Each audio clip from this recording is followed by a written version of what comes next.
ये तो आप जानते हैं कि शरीर में जब आदमी की मौत होती है सबसे ज्यादा खून नीचे की तरफ आ जाता है, पृथ्वी की ग्रेविटी की वजह से। शरीर का जो हिस्सा जमीन को छूता है सारा का सारा खून वहां आकर के जमा हो जाता है, लेकिन इस केस में ऐसा नहीं है। क्या मतलब? मैं बताता हूं। ये देखो बॉस, अगर ये हिस्सा जमीन को छू रहा था तो फिर ये हिस्सा काला क्यों नहीं हुआ? क्यों काला नहीं पड़ा सर? खून की वजह से। ये हिस्सा इसलिए काला नहीं हुआ कि इसके शरीर में खून था ही नहीं, एक कतरा खून भी नहीं था। क्या बोल रहा है सर? उनके शरीर में खून था ही नहीं? ना, बिल्कुल नहीं। टैक्सी वाला शंभू भी बता रहा था कि उसने रत्नेश को खून चूसते हुए देखा है। हाँ? और एक बात। क्या? बॉस, इस लड़की की बॉडी पर मुझे सुइयों के निशान मिले। ये देखो, ऐसा लगता है बॉस इस लड़की का खून निकाला गया है। मरने के बाद खून कैसे निकल सकता है? जब इसका खून निकाला गया ये लड़की जिंदा थी। क्या?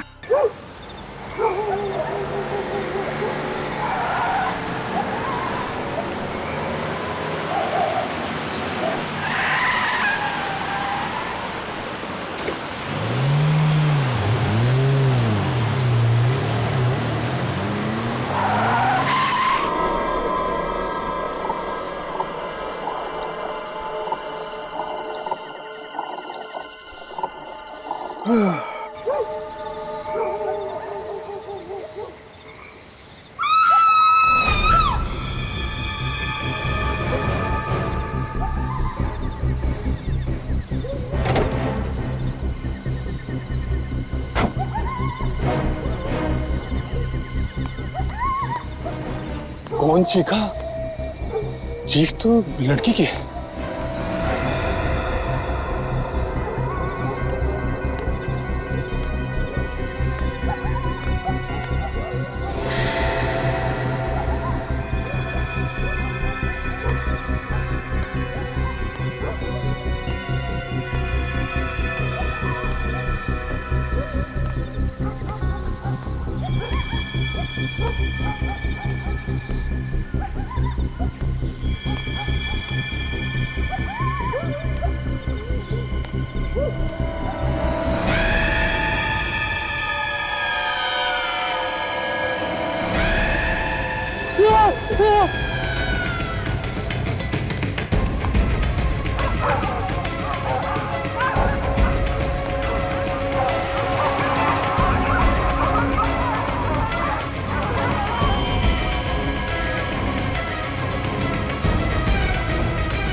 मैंने कुछ नहीं किया, मैंने कुछ नहीं किया, मुझे छोड़ दो, मैंने कुछ नहीं किया। देखो हम लोग सीआईडी से हैं। मैंने कुछ नहीं किया साहब, मुझे छोड़ दो, मैंने कुछ नहीं किया साहब, मैंने कुछ नहीं किया। क्या हुआ इसे?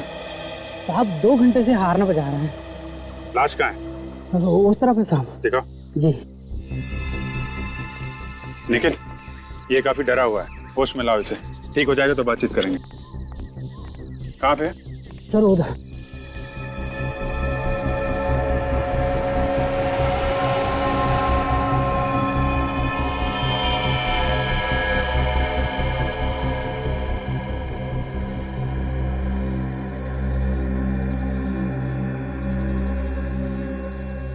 सर इसके शरीर पे कोई घाव नजर नहीं आ रहा। शायद कोई अंदरूनी चोट होगी। ये गला चेक करो, गला घुटने का निशान है। सर इससे गले पे तो कोई निशान नहीं है, लेकिन इसका शरीर पीला पड़ गया। ऐसा लग रहा है जैसे बॉडी से सारा खून निकल गया।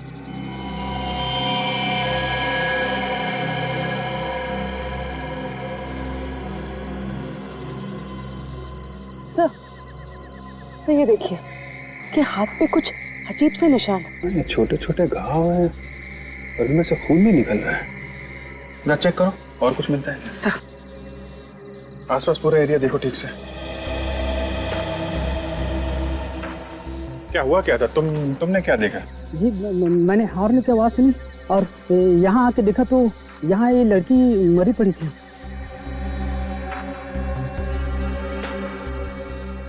लड़की की चीख नहीं सुनी तुमने?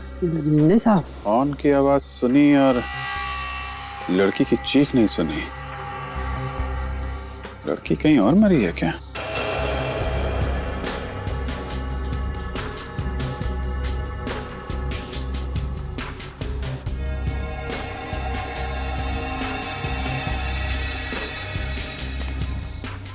सर, यहाँ आसपास हाथापाई की तो कोई भी निशान नहीं, लेकिन हाँ ये सोने की चेन मिली है। किसकी हो सकती है? लड़की की या खूनी की? सर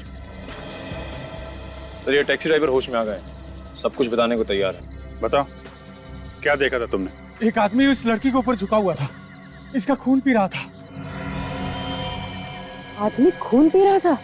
हाँ, उसके मुंह पे मैंने खून देखा सर। उस आदमी को दोबारा देखोगे तो पहचान लोगे? नहीं सर, मैंने उसका चेहरा नहीं देखा। अरे कमाल कर रहे हो, मुंह पे खून देखा और तुमने चेहरा नहीं देखा? सर उसका बाकी चेहरा अंधेरे में छिपा हुआ था और खून पीते देखकर मेरी हालत खराब हो गई थी सर। मुझे कुछ भी समझ में नहीं आ रहा था। सर खूनी ने सारा खून पी लिया है, इसलिए लाश पीली पड़ गई। अच्छा, इस लड़की ने एयर होस्टेस की यूनिफॉर्म पहनी हुई है। ये पता लगाओ किस एयरलाइंस में काम करती थी ये। तो दिव्या ठीक ठाक थी, अचानक खून कैसे हो गया उसका? सर, ये दोनों दिव्या की बहुत अच्छी फ्रेंड है, इन्हें मालूम है उसके बारे में। ये दिव्या है? आखिरी बार कब देखा था आप लोगों ने दिव्या को? कल शाम को हम सब फ्लाइट से लौट रहे थे, काफी देर तक हम साथ ही थे। उसके बाद पता नहीं वो कहाँ चली गई। कितने बजे लौटे थे आप लोग फ्लाइट से? शाम के 6 बजे के आसपास। तो दिव्या शाम के 6 बजे लौट के आई और उसी रात 3 बजे उसका खून भी हो, मतलब वो यहाँ से घर गई नहीं। दिव्या यहाँ से घर जाने के लिए निकली थी? नहीं सर, वो किसी से मिलने जाने वाली थी। किससे? शायद सर रत्नेश नाम है उसका। ये रत्नेश कौन है? बहुत ही अमीर आदमी है, उसने दिव्या को वादा किया था जॉब देने के लिए। अच्छा, दिव्या एयर होस्टेस के कपड़ों में ही गई थी रत्नेश को मिलने के लिए जॉब के सिलसिले में? जी सर, रत्नेश ने ही उससे कहा था एयर होस्टेस के कपड़ों में आने के लिए। ये बात आप लोगों को कैसे मालूम? जिस वक्त रत्नेश का फोन आया था उस वक्त दिव्या हमारे साथ ही थी, दिव्या ने ही हमें बताया था। अच्छा, उसने बताया कि वो रत्नेश से मिलने के लिए कहाँ जा रही है? रत्नेश ने उसे ओशिवारा मिलने के लिए बुलाया था। तो रत्नेश ने दिव्या को ओशिवारा में बुलाया था और हमें दिव्या की लाश भी ओशिवारा में ही मिली थी। सर रत्नेश के हाथ इस खून में रंगे हैं। ओशिवारा में ढूंढना पड़ेगा ये रत्नेश कहाँ है, खून के धब्बे सूखने से पहले। पूरे 25 रत्नेश है इस एरिया में, मगर कोई भी ऐसा नहीं है जिसने फोन करके दिव्या को अपने घर पे बुलाया था। अब बचा ये आखिरी वाला रत्नेश। हो सकता है ये आखिरी वाला रत्नेश ही हमारा रत्नेश हो जिसने दिव्या को बुलाया। हो सकता है। काफी सन्नाटा है। सर जब जब सन्नाटा होता है कोई ना कोई बुरी खबर सुनने को ही मिलती है। चुप रहो फ्रेडी।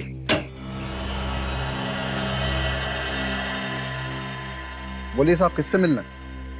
आप रत्नेश हैं? जी मैं रत्नेश नहीं हूँ। तो फिर रत्नेश कहाँ है? लेकिन आप लोग कौन हैं? CID। CID? आप कौन है? जी मैं शेखर हूँ, रत्नेश जी का केयर टेकर।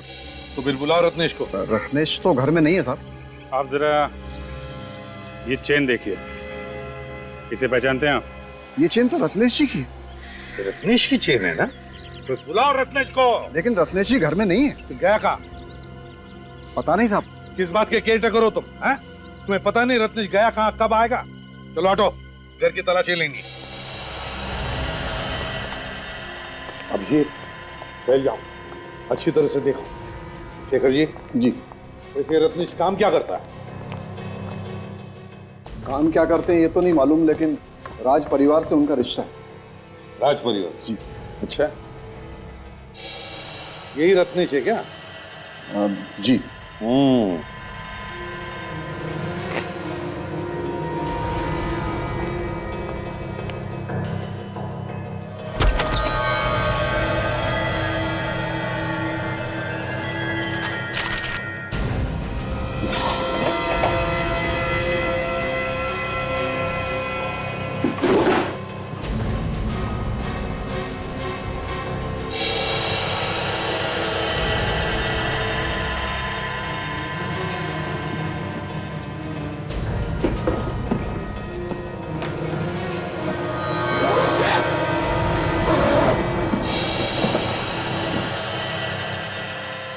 किसका बैग है ये? अरे साहब ये क्या कर रहे हैं आप?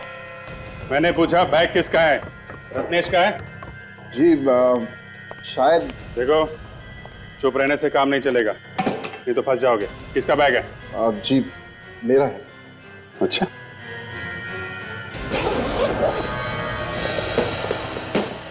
भागने की तैयारी में थे साहब। भागने की तैयारी में थे? हैं? रत्नेश घर पर नहीं है तो फरार होने की सोच रहे थे? बताओ कहाँ जाने वाले थे? जल्दी बताओ। अगर चुप रहोगे तो इसका एक ही मतलब है कि तुम रत्नेश के साथ गुनाह में शामिल हो। बताओ। लेकिन साहब मैंने कोई गुनाह किया ही नहीं। अच्छा,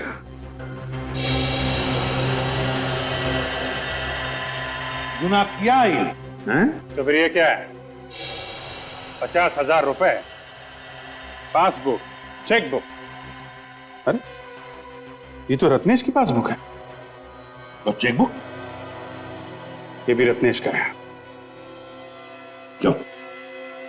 रत्नेश की बैंक का पासबुक, रत्नेश की बैंक का चेकबुक, रत्नेश के 50,000 रुपए। हैं? रत्नेश का सारा माल लेकर कहां भागने की तैयारी में थे?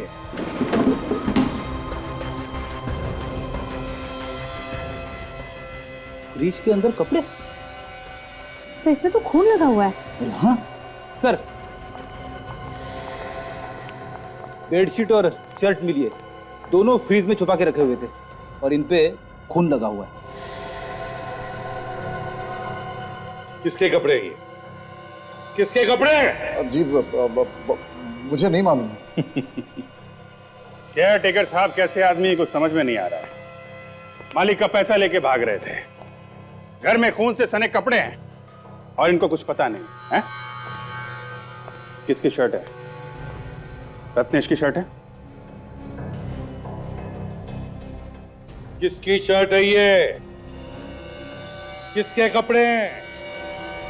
दिव्या का खून हुआ यहां पर। अच्छा, बहुत बड़ा शौक लगा है। तुम्हारा मुंह तो हम ब्यूरो में खोलेंगे। जब ये लाश आप लोगों को मिली, इस लड़की का मुंह ऊपर की तरफ था या नीचे की तरफ था? सारा रिपोर्ट देना पड़ेगा। अब पूछेगा एसीपी कहां पे खड़ा था। मैं कुछ पूछ रहा हूँ आप लोगों से, इस लड़की का मुंह ऊपर की तरफ था या नीचे की तरफ था? सचिन बताओ। सर लड़की का मुंह तो ऊपर की तरफ, मगर आप ये इस लड़की की लाश को अच्छी तरह से देखो, समझो और फिर बोलो।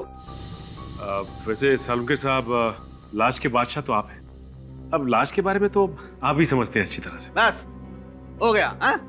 बादशाह कह दिया और अपने हाथ झाड़ लिए। एनीवे, ये तो आप जानते हैं कि शरीर में जब आदमी की मौत होती है सबसे ज्यादा खून नीचे की तरफ आ जाता है, पृथ्वी की ग्रेविटी की वजह से। शरीर का जो हिस्सा जमीन को छूता है, सारा का सारा खून वहां आकर के जमा हो जाता है। लेकिन इस केस में ऐसा नहीं है। क्या मतलब? मैं बताता हूं। ये देखो बॉस, अगर ये हिस्सा जमीन को छू रहा था तो फिर ये हिस्सा काला क्यों नहीं हुआ? क्यों काला नहीं पड़ा सर? खून की वजह से। ये हिस्सा इसलिए काला नहीं हुआ कि इसके शरीर में खून था ही नहीं, एक कतरा खून भी नहीं था। क्या बोल रहा है सर? उनके शरीर में खून था ही नहीं? ना, बिल्कुल नहीं। टैक्सी वाला शंभू भी बता रहा था कि उसने रत्नेश को खून चूसते हुए देखा है। हाँ? और एक बात। क्या? बॉस, इस लड़की की बॉडी पर मुझे सुइयों के निशान मिले। ये देखो, ऐसा लगता है बॉस इस लड़की का खून निकाला गया है। मरने के बाद खून कैसे निकल सकता है? जब इसका खून निकाला गया ये लड़की जिंदा थी। क्या? हाँ, मतलब रत्नेश ने सारा का सारा खून चूस लिया। सर रिपोर्ट से ये पता चला है कि कपड़ों पे जो खून लगा हुआ था वो इस लड़की का नहीं है। तो फिर वो खून है किसका? वो खून इस लड़की का नहीं है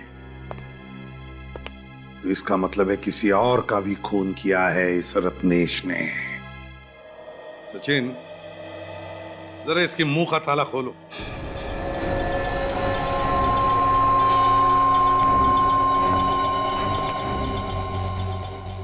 बताता है या नहीं? हाँ? क्या बताओगे ना? बताओ। इस लड़की के अलावा रत्नेश ने और किस किस का खून किया है? बस सच कह रहा हूं सर, मुझे कुछ नहीं पता। तुम रत्नेश के केयरटेकर हो तो रत्नेश क्या करता है, कहां जाता है, सब कुछ मालूम है तुम्हें, आया ना? तो फिर बताओ, क्या ये लड़की कभी रत्नेश से मिलने आई थी? सर मैं कह रहा हूं ना, वाकई मुझे कुछ नहीं मालूम। फिर ये भी रत्नेश से मिला हुआ है और इन दोनों ने मिलकर खून चूसा है। ये झूठ है। ये कोई झूठ वूठ नहीं। तुम्हारे घर से हमें खून से सने हुए कपड़े मिले और तुम कह रहे हो तुम्हें कुछ नहीं मालूम है? बताओ कहाँ है रत्नेश? सर वो खून वाले कपड़े देखकर तो मुझे भी झटका लगा। चुपके से किसी ने लाकर रख दिए, कहां से आए पता ही नहीं है। झूठ बोल रहे हो तुम। हो सकता है रत्नेश गायब नहीं हो, मर चुका हो और तुमने उसके कपड़े छुपा दिए। रत्नेश का खून तुमने ही किया। तुमने किया रत्नेश का खून। उसके पैसे, उसके बैंक के पासबुक, चेकबुक सब लेकर भाग रहे थे तुम। मैंने रत्नेश को नहीं मारा, वो जिंदा है। क्या? वो जिंदा है? तो फिर है कहां वो? कहां है ये नहीं मालूम। घर से कब निकला था रत्नेश? कल शाम को। कितने बजे? 5 बजे के करीब। कह रहा था कि डॉक्टर के पास जा रहा हूं। किस लिए? रत्नेश को हकलाने की आदत है, इसी के लिए डॉक्टर के पास गया था। फिर ये रत्नेश निकला तो था डॉक्टर के पास जाने के लिए, लेकिन वहां नहीं पहुंचा। रत्नेश के परिवार वाले या कोई जान पहचान वाले लोग हैं यहाँ पर इस शहर में? रत्नेश के एक चाचा है, धर्म जी, इसी शहर में रहते हैं। रत्नेश के परिवार से उनके बहुत अच्छे संबंध हैं। तो ये रत्नेश जरूर इस धर्म चाचा से मिलने की कोशिश करेगा। शेखर जी, धर्म जी का एड्रेस चाहिए हमें। ये शेखर बड़ा शातिर है, टुकड़ों टुकड़ों में कहानी बता रहा है हमको। कौन है आप लोग और अंदर कैसे आ गए? रत्नेश क्या लगता है तुम्हारा? जी मेरे चाचा का लड़का है, लेकिन आप लोग कौन है? आखिरी बार कब मिले थे? आप लोग हैं कौन बताएंगे? CID। अच्छा सर, तो ऐसा बोलिए ना सर। सर अभी कुछ ही दिन पहले मिला था, पर बात क्या है सर? खून हो गया है, खून। खून? या खून, और उसी सिलसिले में हम रत्नेश को ढूंढ रहे हैं। कहाँ है वो? अरे पिताजी, ये लोग CID से हैं और रत्नेश के बारे में पूछ रहे हैं। सर ऐसे आदमी के बारे में क्या कह सकते हैं, कहाँ मिलेगा कहाँ नहीं। ऐसा आदमी मतलब? सर वो बचपन से ही बहुत खतरनाक है, मतलब किसी की जान लेना उसके लिए आम बात है। क्यों?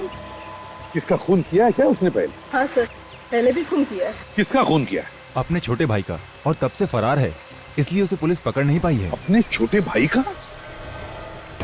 कब? अभी कुछ 6 महीने पहले। लेकिन क्यों किया खून? सर क्यों खून किया ये तो पता नहीं, उसके डैडी ने किसी को बताया भी नहीं, और उसके बाद वो अपना शहर छोड़ के यहाँ चला आया। अपना शहर छोड़ के यहाँ पे क्यों, किस लिए आए थे यहाँ? बोल रहे थे रत्नेश का मेडिकल चेकअप कराना है। किस बीमारी का इलाज करवाना? जी रत्नेश हकलाता था और सर उसकी दिमागी हालत ठीक नहीं थी। दिमाग की बीमारी थी तो फिर किस डॉक्टर का इलाज चल रहा था? सर वो तो मालूम नहीं। ये रत्नेश के मम्मी डैडी अभी कहाँ पे हैं? अपने घर पे होंगे। वो अपने घर पर नहीं है। उनका कोई नंबर है तुम्हारे पास? हाँ है ना सर। आप गलत पते पर आए। अरे बिना किसी जानकारी के इस तरीके से पूछताछ करना भाई बेवकूफी हुई ना।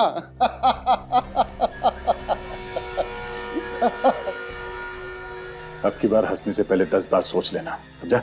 लेकिन सर मैं किसी रत्नेश को नहीं जानता। ये नंबर तुम्हारा है जो सर्कल किया गया?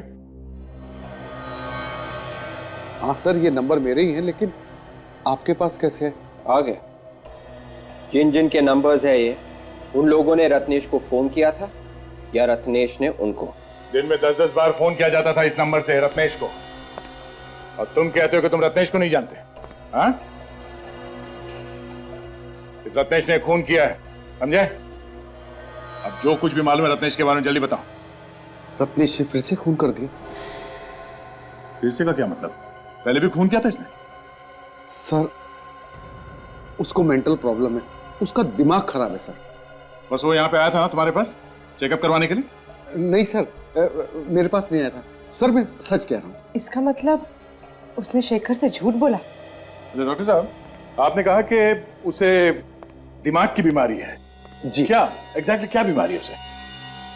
सर उसे खून देख के ही उसका मानसिक संतुलन बिगड़ जाता है, वायलेंट हो जाता है, कंट्रोल के बाहर हो जाता है। इसी के चलते उसने अपने भाई को मार दिया 6 महीने पहले। भाई को मार दिया? कैसे? रत्नेश और उसका भाई शिप पर गए थे और फिर किसी ने कमरे में झांक कर देखा तो उसका भाई मरा पड़ा था। और रत्नेश कहाँ था उस वक्त? भाई की लाश के पास, और उसके मुंह पर खून लगा हुआ था। लाश को देख के ऐसा लग रहा था जैसे उसमें सुइयां चुभ हुई हो और रत्नेश ने उसका खून चूसा हो। सर अजीब पागलपन है, एक आदमी दूसरे आदमी का खून पी रहा है। तो इस पागलपन को रोकना पड़ेगा।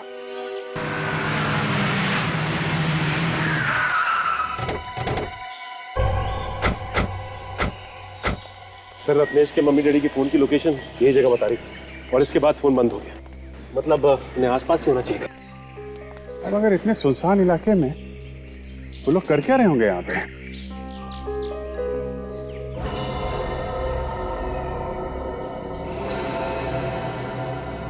सब इतना यहाँ इकट्ठा करके रखा है एक साथ, कुछ गड़बड़ है।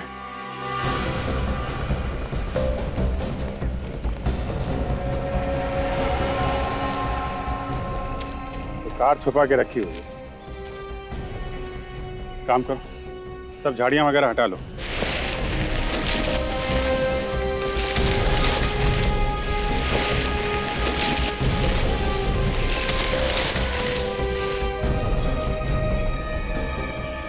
My God.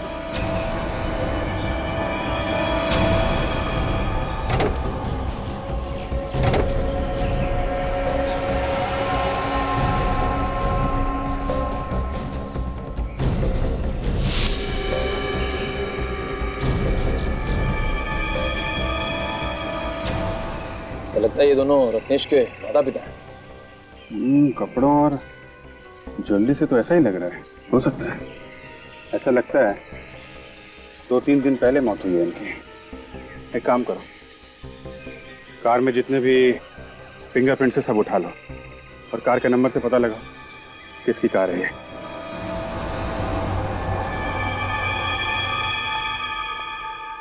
बॉस, इन दोनों के शरीर में भी वैसे ही सुइयां चुभाई गई हैं जैसे कि दिव्या के शरीर में चुभाई गई।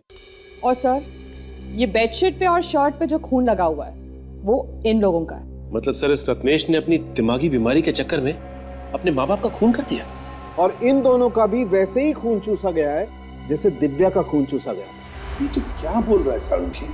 क्या बोल रहे हो तुम? क्या बोल रहा हूँ भाई? मुझे डेड बॉडी जो बता रही है वही बोल रहा हूँ मैं। सचिन ने कहा कि रत्नेश ने अपने माँ बाप का खून किया। अब तुम कह रहे हो कि रत्नेश ने अपने माँ बाप का खून चूस लिया? हाँ यार ये सुनकर घिन आती है।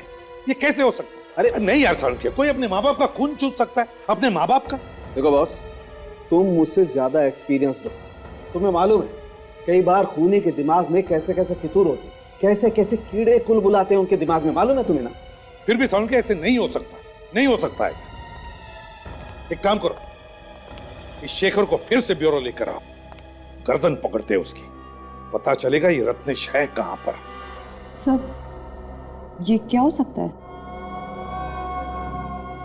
ये तो चेक करना पड़ेगा, चेक करने से ही पता चलेगा क्या है। सर मैंने तो आज तक नहीं सुना कि कोई आदमी अपने माँ बाप का खून चूस ले। सचिन, अगर इंसान की दिमागी हालत ठीक नहीं हो तो वो कुछ भी कर सकता है, उसे अच्छे बुरे की पहचान ही नहीं रहती।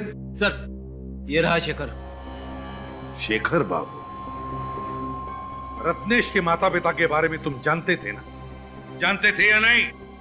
जी जी सर। तो फिर पहले क्यों नहीं बताया? सर मैं इतना डर गया था कि मैंने आप लोगों को क्या बताया क्या नहीं बताया मुझे याद नहीं है सर। उसने अपने माँ बाप का खून कर दिया है, समझे? माँ बाप का खून कर दिया? हाँ, माँ बाप का खून कर दिया। रब जाके कहीं छुप के बैठा और उसकी कोई ना कोई तो मदद कर रहा है। और तुम जानते हो कौन मदद कर रहा है रत्नेश की? तो बताओ बताओ। नहीं सर, मुझे कुछ मालूम नहीं सर। अच्छा, सिल्वर रंग की रिवेरा गाड़ी OHY 3765 रत्नेश की है ना? जी सर, लेकिन वो तो उनके माँ बाप के नाम पर। तो और भी कोई गाड़ी है उसकी? नहीं सर। नहीं सर, कुछ नहीं मालूम तुम्हें। ले जाओ इसे फ्रेडी, दूसरे कमरे में ले जाओ, चलो।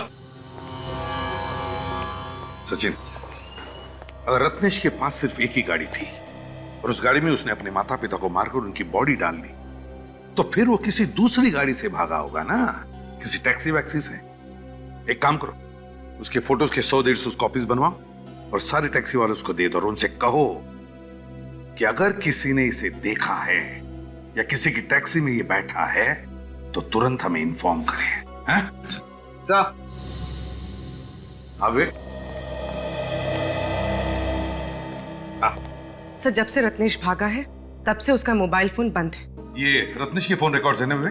Yes sir. इसमें जितने भी फोन नंबर्स हैं उसमें दिव्या का फोन नंबर है? नहीं सर, रत्नेश के रिकॉर्ड्स में दिव्या का नंबर है ही नहीं। उसने दिव्या को फोन किया ही नहीं। ये कैसे हो सकता है? दिव्या के दोस्तों ने तो बताया कि उसने दिव्या को फोन किया था फोन उसने दिव्या को। सर हो सकता है उसने किसी और से फोन करवाया हो। सचिन काम करो, दिव्या के फोन रिकॉर्ड चेक करो, देखो उस दिन शाम को कहां कहां से फोन आए थे दिव्या को। सर उस दिन शाम को दिव्या को 12 लोगों ने फोन किया था, जिसमें से उसने सिर्फ 3 लोगों के फोन उठाए। 3 लोगों के? सिर्फ इन 3 लोगों के फोन उठाए दिव्या ने? तो फिर पता लगाओ ये 3 लोग है कौन?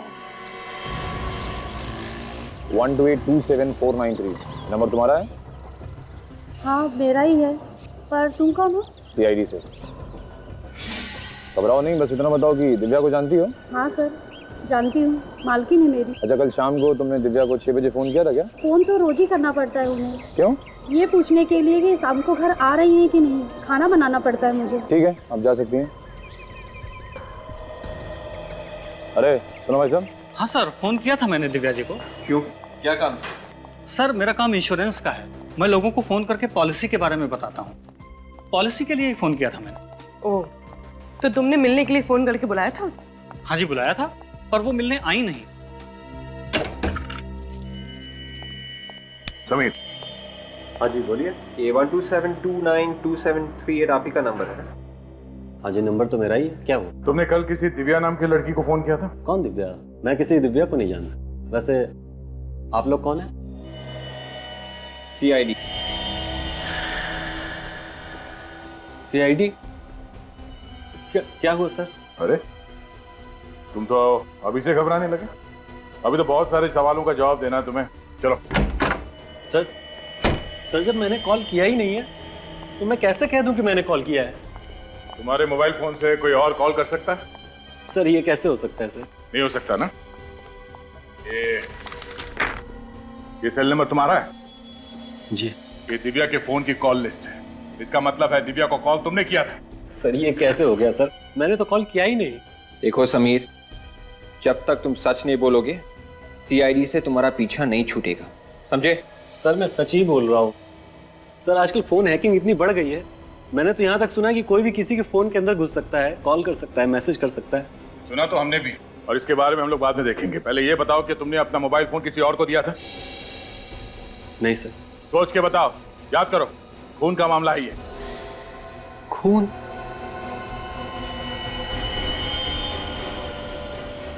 हाँ सर, याद आया। कल मैं ओशिवारा में ही था। ओशिवारा में? शाम को 6 बजे के आसपास? हाँ सर, और सर वहाँ एक आदमी भी था सर। उसकी मोबाइल की बैटरी चली गई थी और उसने मेरा मोबाइल मंगा था सर, कॉल करने के लिए। अभी सोचिए ये कहानी ना। सर मैं सच बोल रहा हूँ सर। कौन था वो आदमी? उस आदमी को नहीं जानते? नहीं। और बिना जान पहचान के तुमने अपना मोबाइल फोन उसे दे दिया? हा? सर मुझे लगा कि उस बेचारे को कोई जरूरी कॉल करना होगा। क्या वो आदमी यही था? कुछ कह नहीं सकता सर, शाम का वक्त था और अंधेरा हो चुका था, मैं ठीक से देख नहीं पाया। कुछ तो याद होगा उसके बारे में।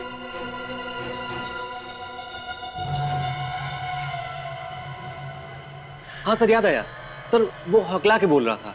वो आदमी हकलाता था? हाँ सर, वो हकला के बोल रहा था। तुम्हें पूरा यकीन? ठीक है समीर, उस आदमी के बारे में कुछ और पता चले तो हमें बता देना। जी।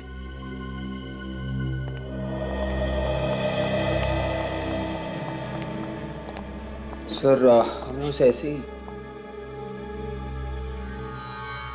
समीर के ऊपर नजर रखना, तुम्हारे सारे सवालों के जवाब मिल जाएंगे। हाँ, और जैसे वो टैक्सी वाला बता दे कि वो रत्नेश को उसने कहां पर छोड़ा है, मुझे तुरंत इन्फॉर्म कर देना। ओके? वो टैक्सी वाला मिल गया जिसकी टैक्सी में रत्नेश बैठा था। मैं एक बात बोलूं? ना बोलूंगा तो तू चुप रहेगा? नहीं, चुप तो नहीं रहूंगा, लेकिन ये बात कान में बोलने वाली। कान में? क्यों? आओ ना यार, एक मिनट। क्या है बताओ। बॉस, असली खूनी का पता चल गया है। क्या? ये कौन सी बड़ी बात है जो मेरे कानों में बता रहा है? अरे सबको मालूम है रत्नेश ही खूनी है, समझे? अरे यार, यही तो प्रॉब्लम है तुम्हारी यार, तुम बात को अच्छी तरह समझते ही नहीं हो। रत्नेश ने खून नहीं किया है। क्या? सर वो कैसे?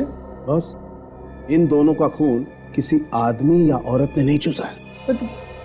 किसने चूसा है सर? बॉस, खूनी वहां पर। सही है, देखो यही आदमी बैठा था तुम्हारी टैक्सी में? हाँ साहब, यही आदमी बैठा था मेरी टैक्सी में। यही था ना? हाँ सब पक्का याद है। इतने भारी भारी बैग ले रखे थे, डिग्गी में रखते वक्त मेरी कमर दुखने लगी थी। ऐसा क्या भारी सामान हो सकता है? तुमने पूछा नहीं उससे? पूछा था साहब, कहने लगा अपने काम से काम रख, तुझे क्या लेना देना है, इसमें क्या है क्या नहीं। साहब ऐसे लग रहा था जैसे शहर छोड़ के जा रहा हो। कहाँ छोड़ा तुमने उसे? पाम क्रेन रोड पर साहब। पाम क्रेन रोड पे? वहां पे क्यों छोड़ा था?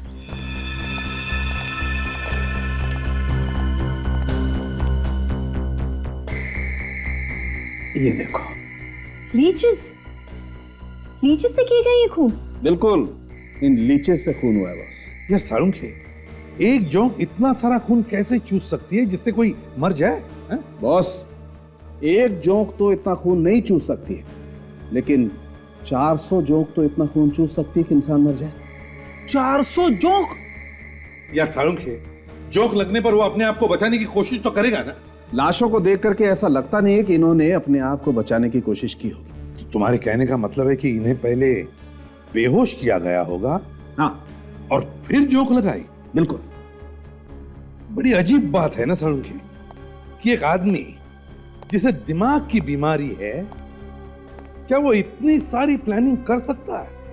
नहीं सर, नहीं कर सकता। ये किसी और की चाल है, किसी और की चाल। रत्नेश को फंसाया जा रहा है। सर, इस पाम क्रेन रोड के आसपास तो कोई रेलवे स्टेशन भी नहीं है और ना ही कोई बस स्टॉप, और तो और एयरपोर्ट भी बहुत दूर है वहां से।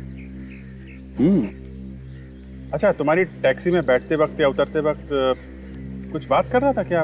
कहीं जाने का बात कर रहा था? साहब कुछ कहा भी होगा तो याद नहीं, 5 दिन हो गए इस बात को। एक मिनट, क्या कहा तुमने? साहब मैंने क्या कहा? नहीं, कितने दिन पुरानी बात है ये? 5 दिन पुरानी, दोपहर का वक्त था जब मैंने उसे वहां छोड़ा था। ये कैसे हो सकता है? 5 दिन पहले? शेखर ने हमसे कहा था कि रत्नेश 3 दिन पहले घर छोड़ के गया था, वो भी शाम को। मतलब जिस रात दिव्या का खून हुआ उस दिन रत्नेश शाम को नहीं बल्कि दोपहर को निकला था। हाँ, जिस रात खून हुआ रत्नेश कहीं और था, तो फिर रत्नेश खून कैसे कर सकता है? सिर्फ शेखर झूठ बोल रहा है। बिल्कुल झूठ बोल रहा है, कुछ छुपा रहा है हम लोगों से। जरा पता करो कि शेखर इस वक्त है कहाँ पे।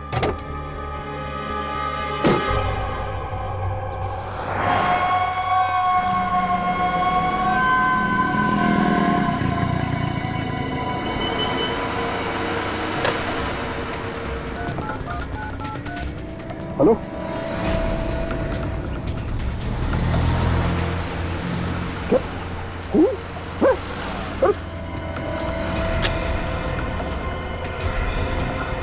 ओ भाई साहब, पैसा तो दो।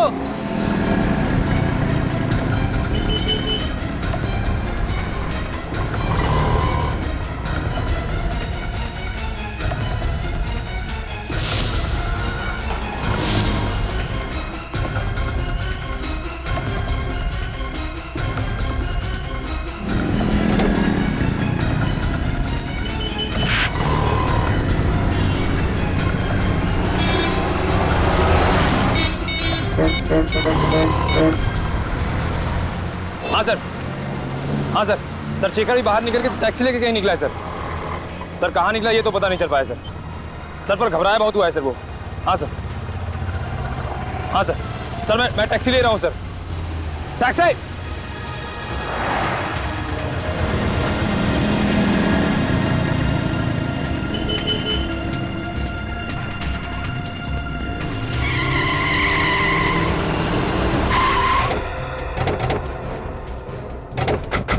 अभी अभी उधर से एक आदमी भागते हुआ यार, तुमने देखा है उसे? नहीं सर, नहीं देखा। अरे क्या बात कर रहे हो? 5-5.5 फीट का आदमी था और तुमने देखा ही नहीं उसे? सॉरी सर, हमने नहीं देखा। कहाँ है शेखर? सर शेखर अंदर भागती हुआ आया, पर ये लोग कह रहे उसे देखा ही नहीं। देखा नहीं? ये कैसे हो सकता है? एक आदमी अंदर भागते हुए आया और तुम लोगों किसी ने भी नहीं देखा? सर मैं अभी अभी ड्यूटी पर आया हूँ सर, मुझे नहीं मालूम। क्या आंखों पर पट्टी बांध के रखी थी क्या? देखा नहीं? टैक्सी वाला कह रहा था कि उसने रत्नेश को यहीं आसपास ही कहीं छोड़ा है। तो हो सकता है रत्नेश इसी होटल में ठहरा हो और उसने शेखर को यहीं पर बुलाया हो, पैसे लेकर और कपड़े लेकर। हाँ सर। हाँ, जरा ये फोटोग्राफ देखो। ये आदमी यहाँ पे होटल में ठहरा हुआ है? हाँ हाँ सर, ये आदमी है यहाँ पे। किस कमरे में? कमरा नंबर 104 में है सर। चलो दिखाओ। चलिए सर।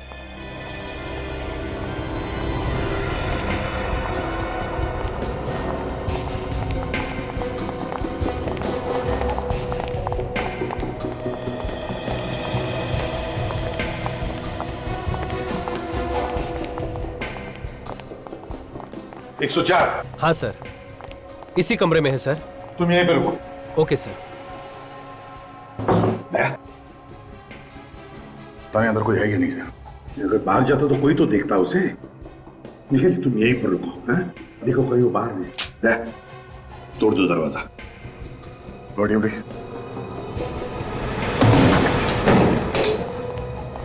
अरे शेखर, शेखर क्या हुआ? क्या हुआ? माय गॉड, संभालो इसे। देखो रत्नेश कहां पर चुप के बैठा है क्या? हाँ चल।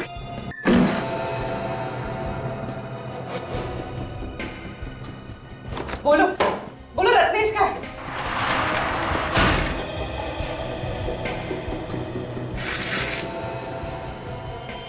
Oh my God. सर, आना सर, यहाँ आइए। शेखर, शेखर तुम्हें मारा किसने? किसने मारा तुम्हें? आधा क्या हुआ? सर यहाँ रत्नेश तो नहीं है। ये देखिए।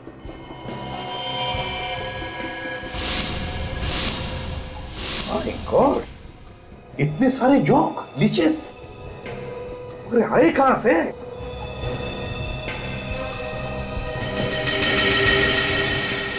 Ice box.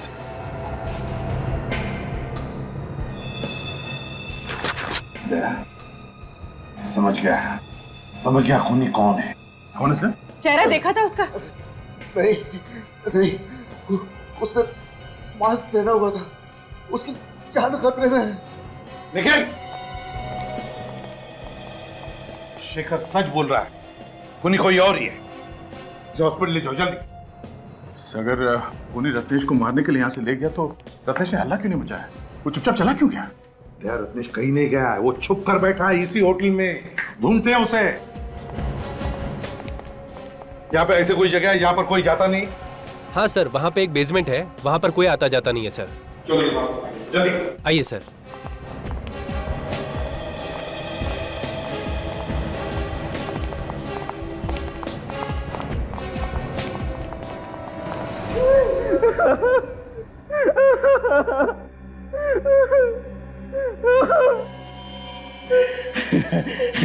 मैं तुझे अपने हाथों से नहीं मारना चाहता था,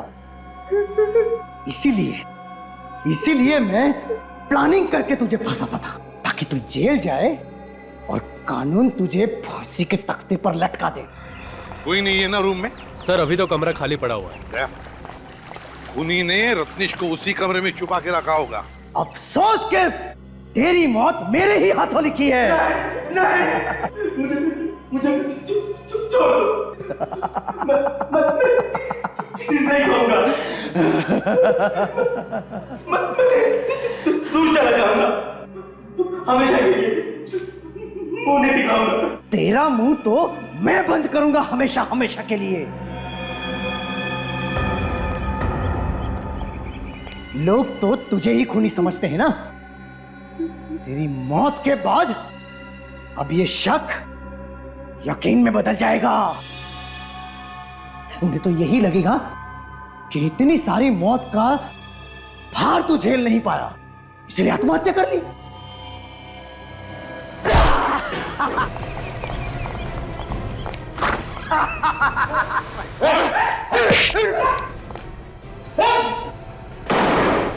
छोड़ो मुझे, मैं इस कमीने को जिंदा नहीं छोड़ूंगा।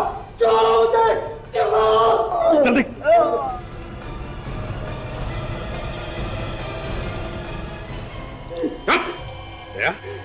जानना चाहते हो ना कौन है ये किलर? मास्क उतारो और देखो।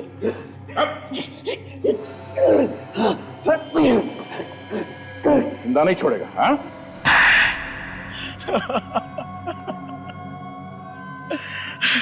क्यों मारा तुमने इतने लोगों को? क्या बिगाड़ा था उन्होंने तुम्हारा?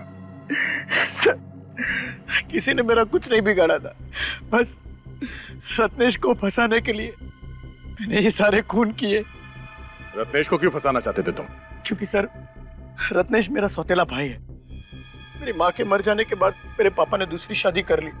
फिर रत्नेश और मेरे बीच में बचपन से ही झगड़े होते थे, मारामारी भी होती थी सर। इसके चलते पापा ने मुझे अपने आप से अलग कर दिया और मेरे चाचा के पास मुझे भेज दिया। चाचा को कोई औलाद नहीं थी, इसलिए चाचा ने मुझे गोद ले लिया। इसी की वजह से मुझे अपने पापा का प्यार कभी नहीं मिला। इसीलिए मैंने उसी दिन ठान लिया कि इसका बदला मैं जरूर लूंगा, इससे भी चैन से नहीं रहने दूंगा। और इसीलिए तुम रत्नेश बनकर लोगों को मारने लगे? उसकी दिमाग की हालत ठीक नहीं थी, इसलिए मैंने सोचा कि उसे आसानी से फंसाया जा सकता है। इसीलिए मैंने रत्नेश के भाई का पहले खून किया और इल्जाम रत्नेश पर लगा दिया। बेचारे मम्मी डैडी, उनको लगा कि ये खून रत्नेश ने किया है क्योंकि उसकी दिमागी हालत ठीक नहीं है, और फिर तुमने मम्मी डैडी का भी खून कर दिया, ये सोचकर कि लोगों को लगेगा कि उनका खून भी रत्नेश ने किया है, और फिर रत्नेश अकेला पड़ जाए और तुम उसे मार दो। सर, इसे मारना होता तो मैं कब का मार देता, लेकिन हर बार शेखर ने इसे बचा लिया। और वो लड़की दिव्या, उसे क्यों मारा तुमने? दिव्या को मैंने इसलिए मारा ताकि लोगों का शक पक्का हो जाए कि सारे खून रत्नेश ने ही किए। वाह, प्लानिंग तो तुमने बहुत अच्छी की थी। तुम्हारा एक एक पत्ता सही जगह पे जाकर बैठ रहा था, लेकिन तुम्हारा वो आइस बॉक्स जिसमें तुमने जोंक लाई थी, वो लीचेस, उसने फंसा दिया। रत्नेश को फांसी पर लटका के मारने की कोशिश कर रहे थे ना तुम? लेकिन अब तुम लटकोगे फांसी पर, तुम।